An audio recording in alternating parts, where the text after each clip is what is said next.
Assalamualaikum warahmatullahi wabarakatuh. Hai anak-anak yang cerdas berkarakter, sudah waktunya penilaian tengah semester 1 ya? Yuk kita belajar berlatih soal-soal sebagai persiapan PTS pada tema 1 untuk kelas 4. Mari kita mulai dengan membaca basmalah. Bismillahirrahmanirrahim. Ya, anak-anak, langsung saja ya. Kita mulai mengerjakan soal-soal pada muatan PPKN KD 3.4. Soal nomor 1. Keberagaman budaya di Indonesia harus disyukuri karena A. Merupakan suatu kelemahan bangsa. B. Merupakan anugerah dari Tuhan. C. Menjadikan Indonesia negara adikuasa. D. Membuat bangsa Indonesia ditakuti. Kata kunci dari soal yang pertama ini adalah disyukuri. Kita harus mensyukuri ya keberagaman budaya di Indonesia karena merupakan anugerah dari Tuhan. Jawaban yang paling tepat adalah B. Soal nomor 2, tidak adanya toleransi atas keberagaman budaya bisa menyebabkan toleransi artinya adalah menghargai perbedaan. Jika tidak ada sikap saling menghargai perbedaan atas keberagaman budaya, bisa menyebabkan terjadinya perpecahan atau permusuhan. Soal yang ketiga, keberagaman di Indonesia dipersatukan oleh semboyan Bhinneka Tunggal Ika. Bhinneka Tunggal Ika berkedudukan sebagai, di sini kata kuncinya adalah dipersatukan ya. Berarti Bhinneka Tunggal Ika ini adalah sebagai alat untuk bersatu bagi bangsa Indonesia ya. Ya, jadi jawabannya alat pemersatu bangsa.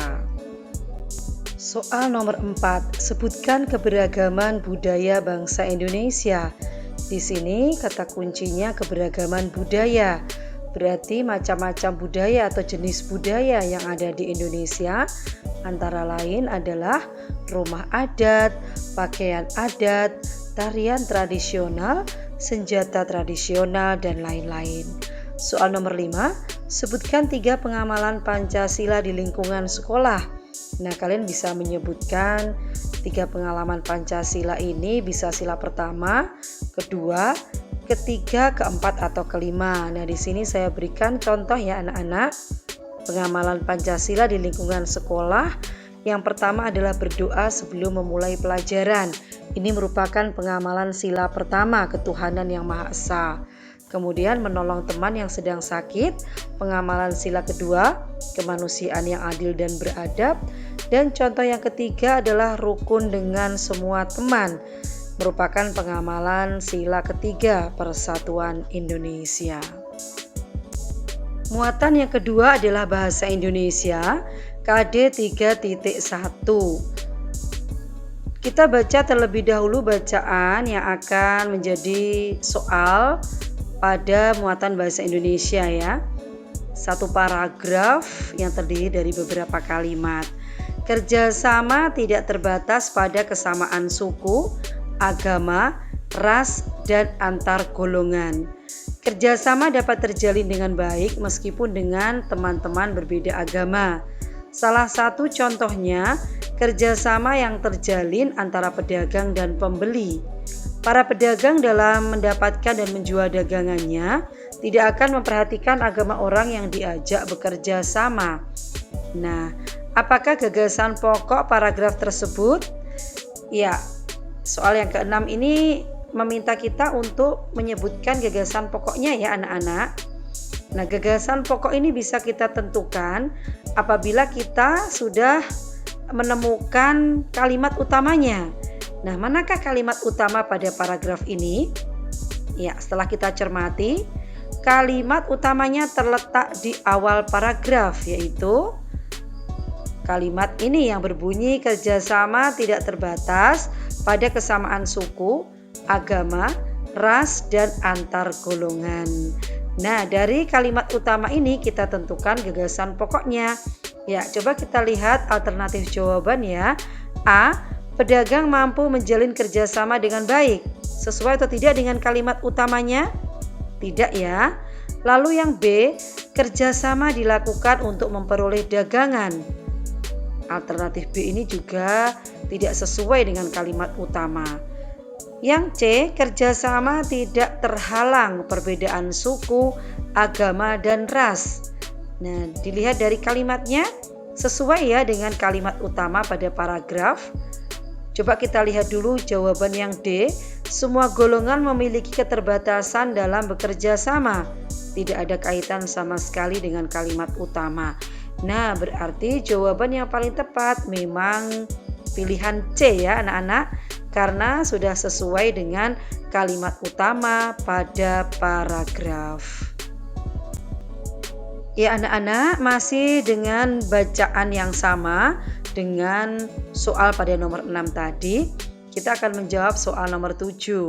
Kalimat utama dalam paragraf di atas ditunjukkan oleh kalimat, maksudnya kalimat yang nomor berapa, begitu ya.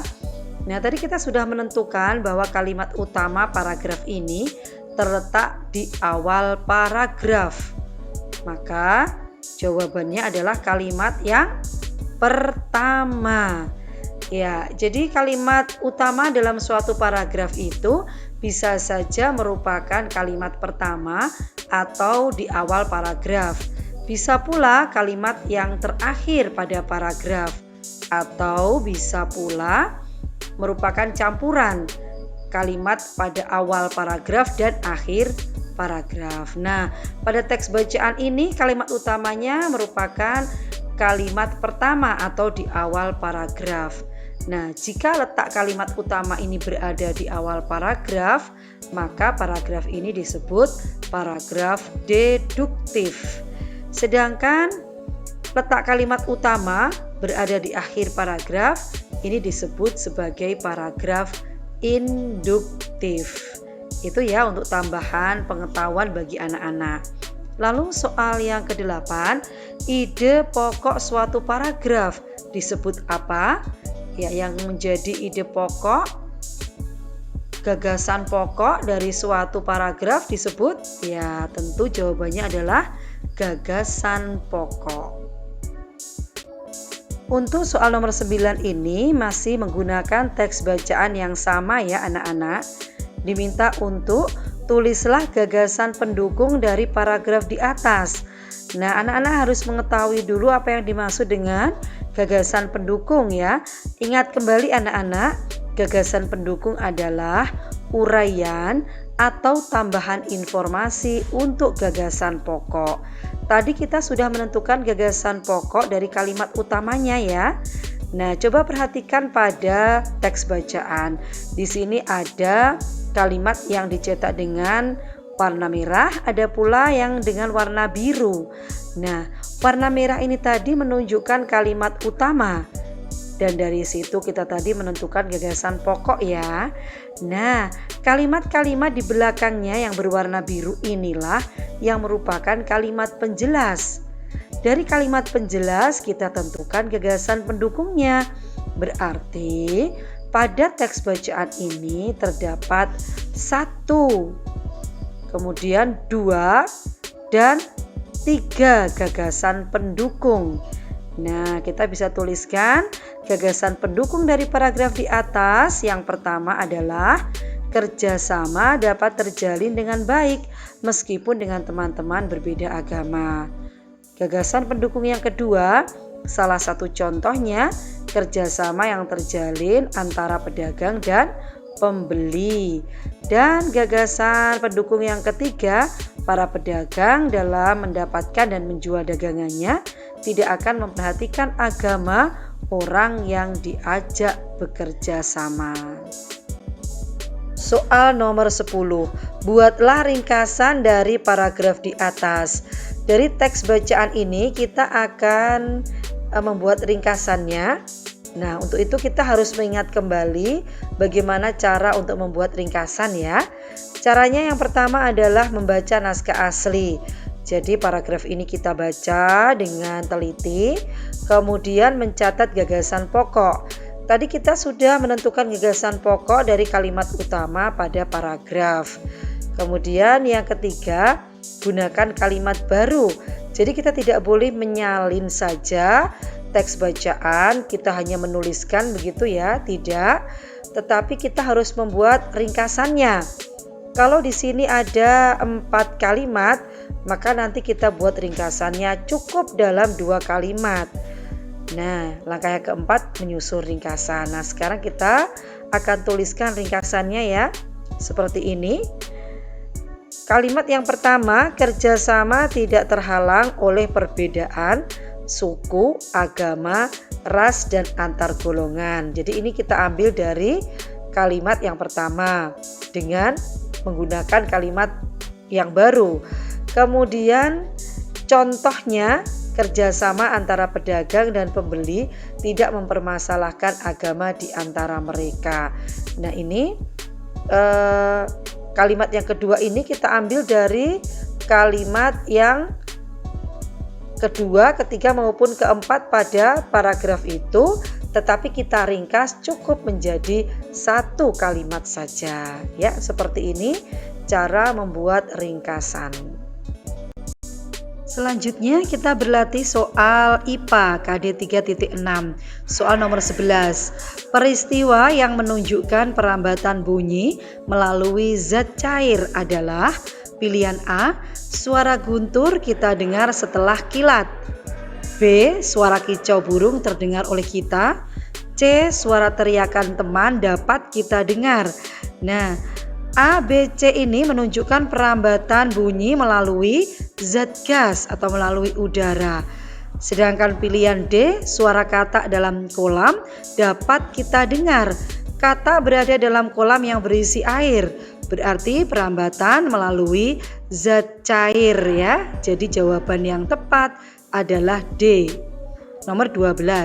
Bunyi berasal dari benda yang bergetar. Seperti saat ini saya sedang berbicara, pita suara saya bergetar sehingga menghasilkan bunyi.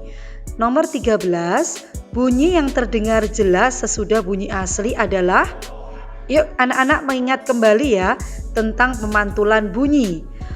Bunyi akan dipantulkan jika mengenai benda yang permukaannya keras seperti dinding.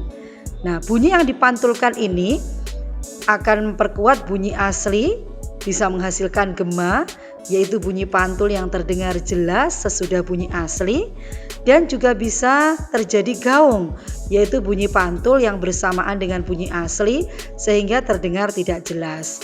Nah, jadi jawaban dari nomor 13, bunyi yang terdengar jelas sesudah bunyi asli adalah gema. Soal nomor 14. Sebutkan bagian-bagian telinga luar dan fungsinya. Sebagaimana kita ketahui bahwa telinga itu ada bagian luar, bagian tengah, dan bagian dalam ya. Nah, untuk bagian telinga luar ini ada 2 bagian. Yang ditunjukkan oleh anak panah ini disebut daun telinga, berfungsi menangkap suara dari luar. Sedangkan yang ditunjuk anak panah kedua ini adalah lubang telinga yang berfungsi meneruskan suara ke gendang telinga. Dan soal nomor 15, sebutkan 3 benda yang menyerap bunyi. Benda yang menyerap bunyi. Nah, kita ingat lagi ya bahwa selain dipantulkan, bunyi juga dapat diserap jika mengenai benda-benda yang permukaannya lunak. Nah, apa saja benda-benda yang menyerap bunyi atau disebut sebagai peredam bunyi? Yaitu spons, karpet, busa, kain, dan lain-lain. Kita masuk ke soal IPS KD 3.2. Nomor 16. Suku bangsa yang berasal dari Pulau Jawa adalah A.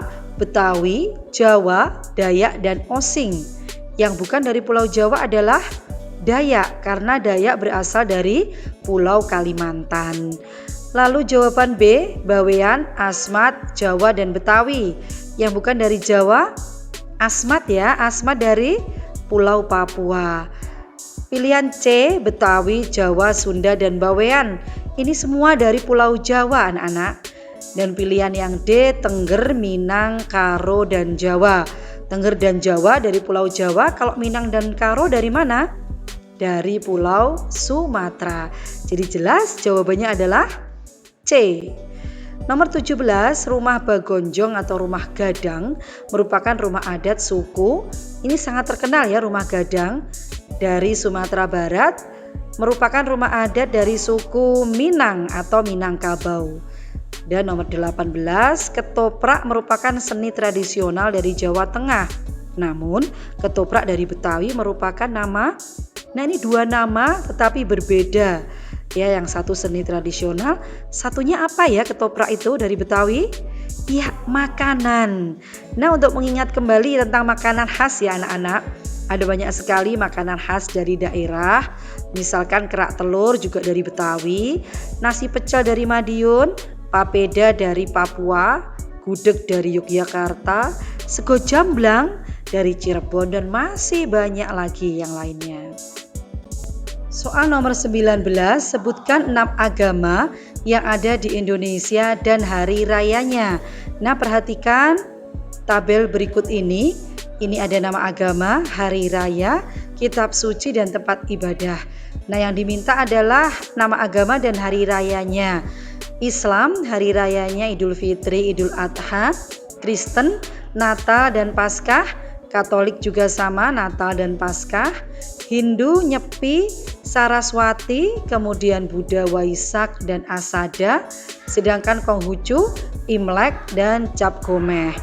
Nomor 20, sebutkan 3 alat musik tradisional dan asal daerahnya. Kita ambil 3 contoh ya. Yang pertama ini adalah angklung dari Jawa Barat. Kemudian ini seperti kendang tapi panjang, yaitu tifa namanya dari Papua. Dan ini adalah sasando dari Nusa Tenggara Timur. Dan pembahasan yang terakhir adalah soal SBDP KD 3.3 nomor 21. Tari Bungung Jempa merupakan tari kreasi dari daerah A. Bali, B. Aceh, C. Minang, D. Sunda. Tari Bungung Jempa ini merupakan tari kreasi ya, disebut tari kreasi karena gabungan dari tari tradisional dan tari modern. Dan ini sudah sangat terkenal, yaitu dari daerah B. Aceh. Nomor 22. Ada 2 gerakan pada tari Bungung Jempa, yaitu gerakan saat berdiri dan gerakan saat duduk. Ya. Lalu nomor 23.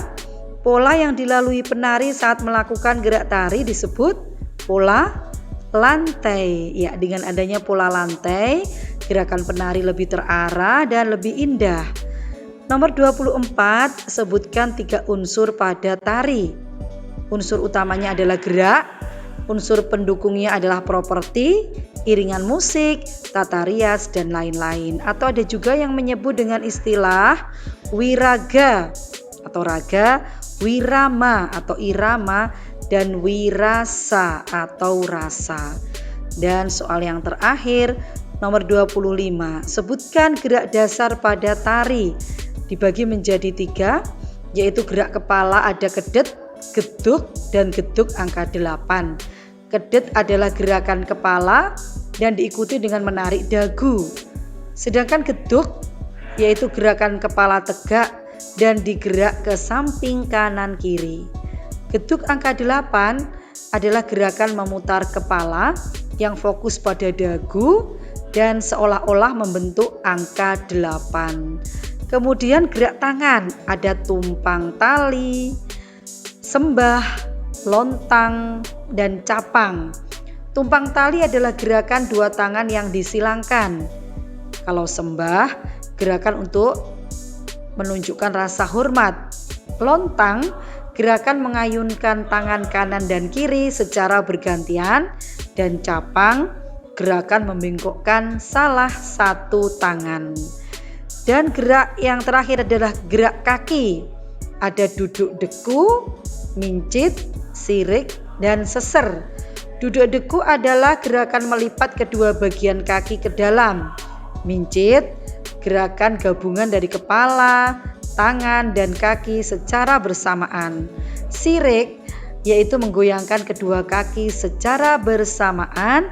Dan seser, gerakan dari tari jaipong dengan kaki ke kanan lalu menuju ke kiri.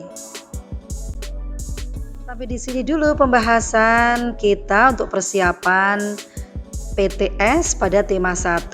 Semoga video ini bermanfaat dan dapat membantu anak-anak untuk lebih siap mengerjakan PTS. Semoga dilancarkan dan sukses selalu ya untuk anak-anak. Sampai jumpa. Wassalamualaikum warahmatullahi wabarakatuh.